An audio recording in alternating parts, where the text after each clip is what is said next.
I'm excited to introduce Alexis Maybank, a woman who has changed the face of both the e-commerce and mobile space.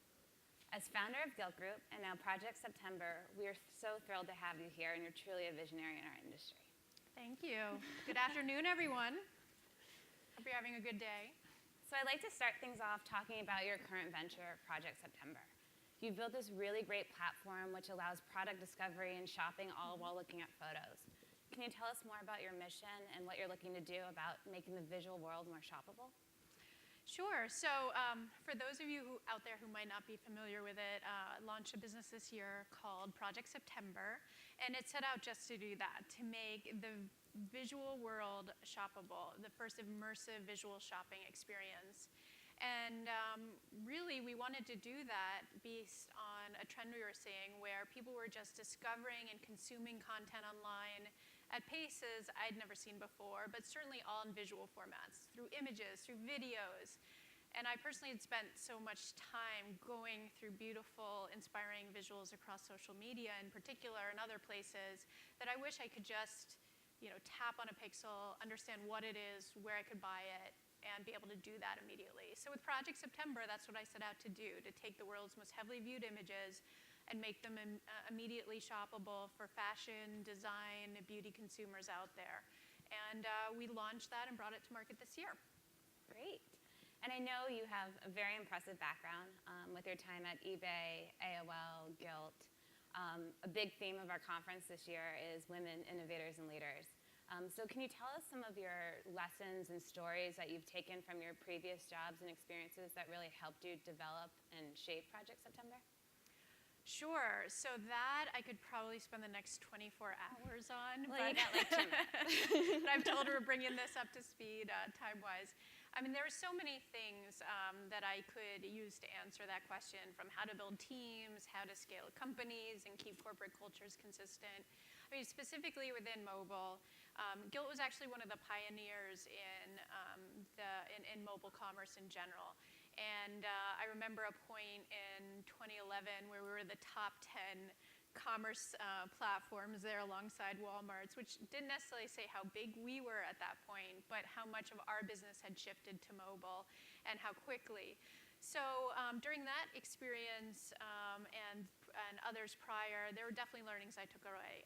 One, the storefront for sure has moved to the pocket, and that is already gone. So unless you're thinking about how you are building products, hiring technical teams, marketing your business as mobile first as your orientation, you're sort of, I hate to say it, you're already starting to lag a little behind. So we went through a process at Gilt, and it certainly informed how I approached Project September, where we looked at every aspect of our business, all parts of operations, and thought, how could we orient this group, this team, this product so that it was first optimized for mobile?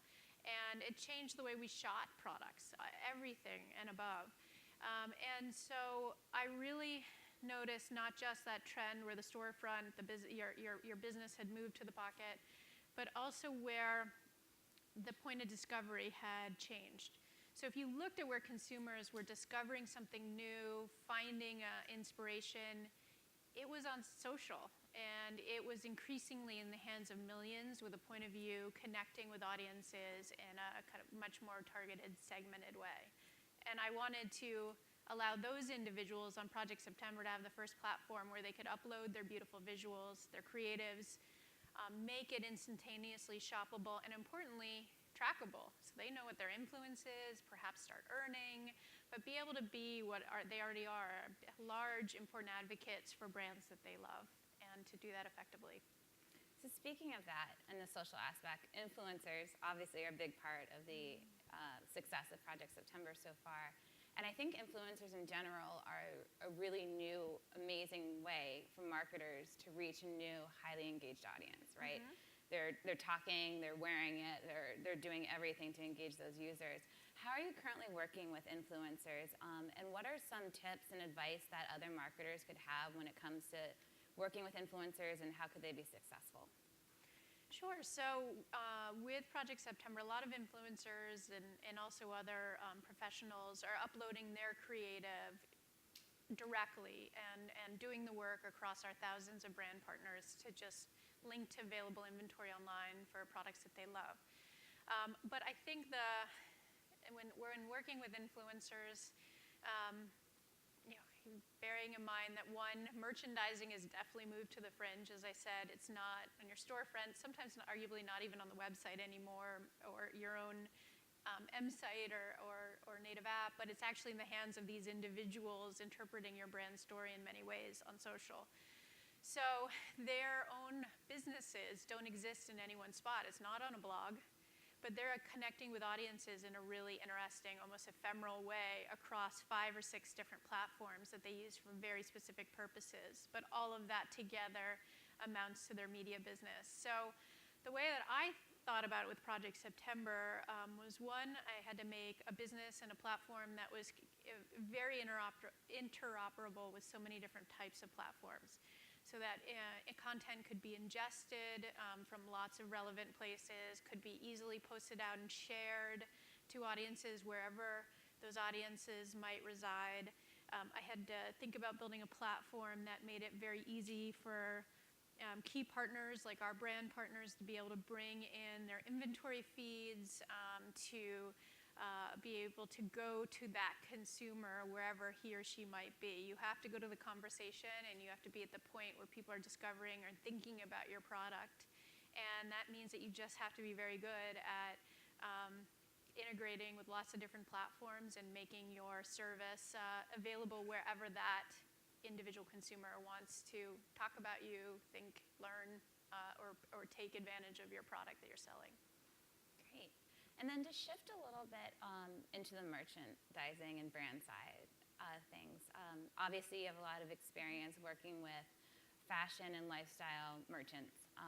What are you seeing as a big challenge that they're having as we see this shift into mobile, right? Everyone's spending so much more time on their phones. Traffic's on the phone. You've deep dived into mobile. So what do you think are some of the challenges that these brands are facing? Well, it's a good question, and I think there are some challenges that are easier to solve and people are solving, and I think there are other ones that are going to take a while to solve well.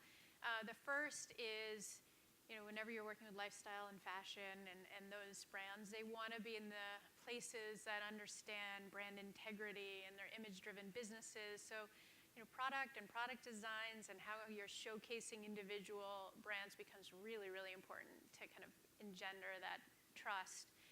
But the harder things that a lot of people are taking a crack at trying to solve, and we'll see how those evolve over time or those fights end out. But one is just how you get really good at showing inventory wherever you might want to across the mobile web. And that's a hard challenge, and some people, like the Stripe Relays of the world, are doing an interesting job at tackling that. And that also leads to payments. Mobile payments is a perpetual challenge, and lots of people are trying to solve it. But in order for many of our luxury fashion and brand partners to kind of get up to speed, it's not just that the technology has to get there, but then the amount of retrofitting they have to do their own systems can be quite staggering.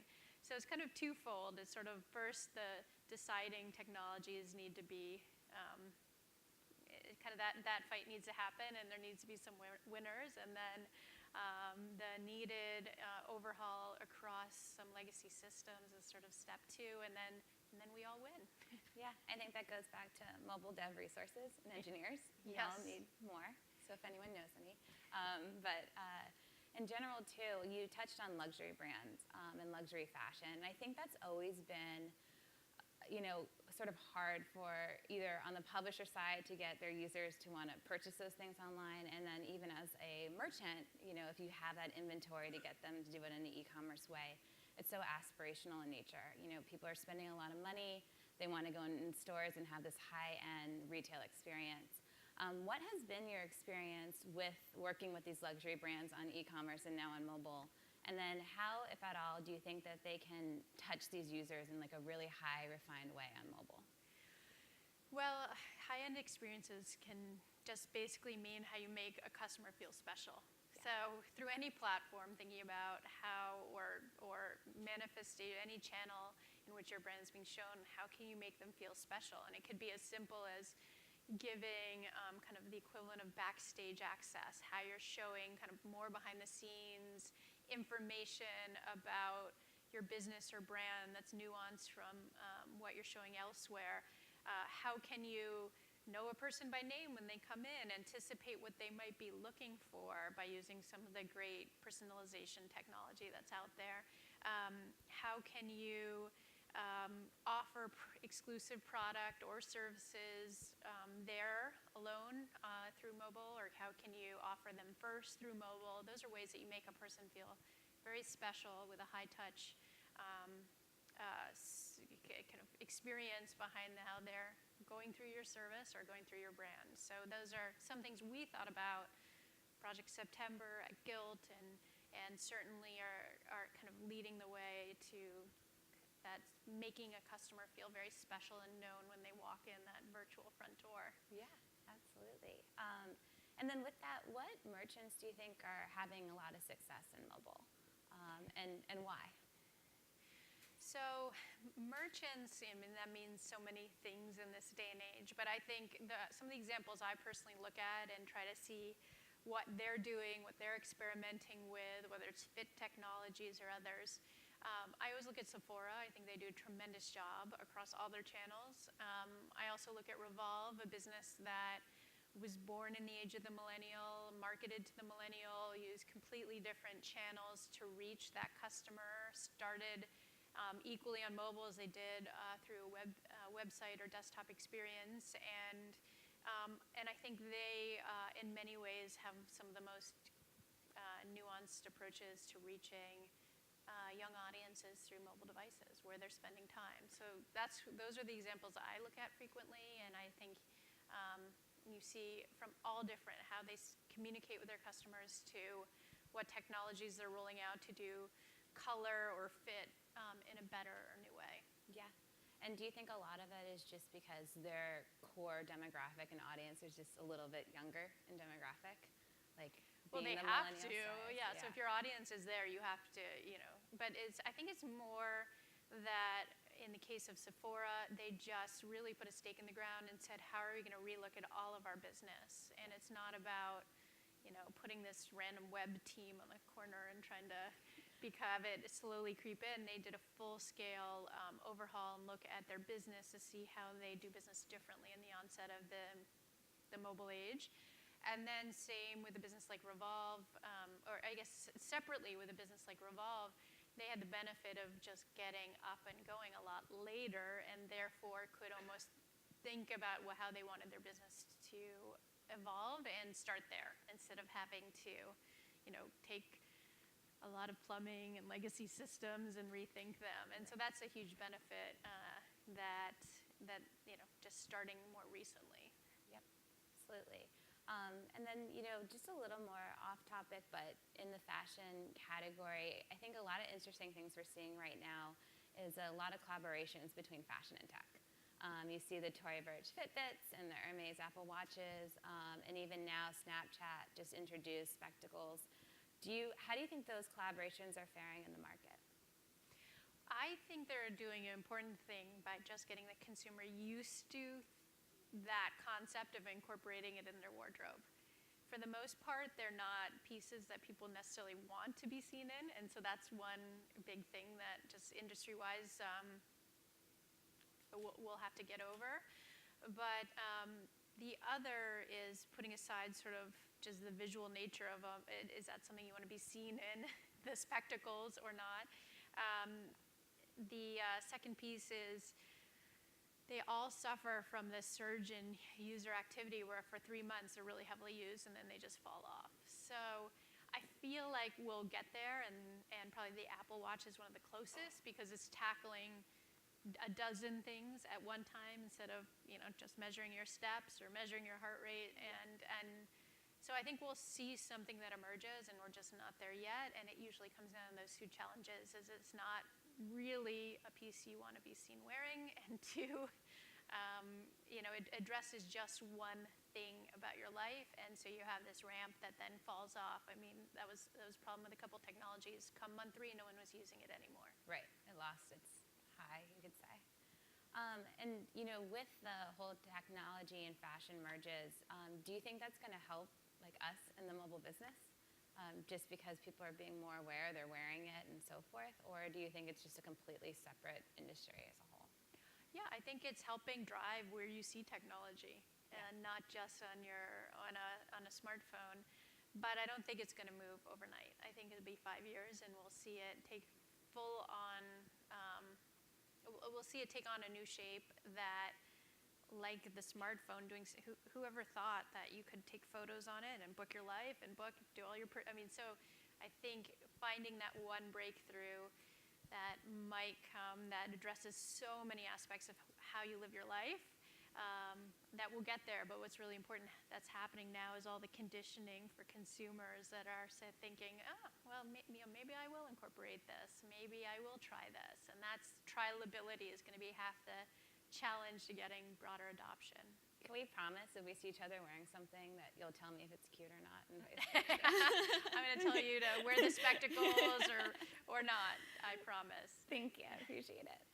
So with that, I really want to wrap this up talking a little bit more about women in tech. We're really proud to have this conference and host it as a majority of speakers are female. We want to demonstrate that there are leaders, and plenty of them in the tech space. You are one of them, and we're, again, really honored to have you here today. What is your advice to women in tech sitting in this audience today? Well, I know, it's a loaded question. So there are so many things. If I could go back, so personally I'm involved in two fronts. One, I get asked this question all the time, so instead of just answering it, I thought, okay, what am I going to do? So I got involved in an organization called Girls Who Code. I'm the chair of Girls Who Code, which teaches high school girls how to code. And one of the biggest challenges I saw, at least looking at entrepreneurship within tech, is there's just not that many female coders. That's by far the most important language to learn now. I wish I'd learned it. If I could go back, let me see if I can help shift there. But I think generally speaking, it's a challenge for both women and men to address. So I certainly got to where I am now, having businesses that have been funded by big venture capitalists to leading large organizations based on both women who wanted to see me succeed and men who wanted to see me succeed. So with that, I've kind of put the challenge out to everyone of, am I mentoring someone who is a female? If I am at a male-led organization, if you look at the executive staff, how are we trying to get more women into that C-suite? And one of the most interesting things I recently had the opportunity to hear someone talk about was Benioff and Salesforce and how they went beyond that mentorship or bringing top talent and having top talent programs. They went even further and said, okay, we believe in this so strongly, we're going to bake it into our corporate goals. So we'll make this a personal topic for a lot of people. So when it comes to doing your year-end assessment, it wasn't just about how you did across your goals, what the company goals were, and how you met them. But it actually baked into wanting to get to a certain ratio of women in the workforce. What did your hiring look like? And it drove... they were able to drive tremendous change over a really short period of time for a corporation that size by really embracing it from so many facts and from so many points of view and putting it directly into people's organizational goals and their own personal compensation goals. And I thought that was a really interesting way to look at it. So putting your money where your mouth was, and if you are leading an organization like that, maybe think if you are doing enough and think about different ways you might be able to move the needle faster if it's truly important. Great. Well, thank you so much.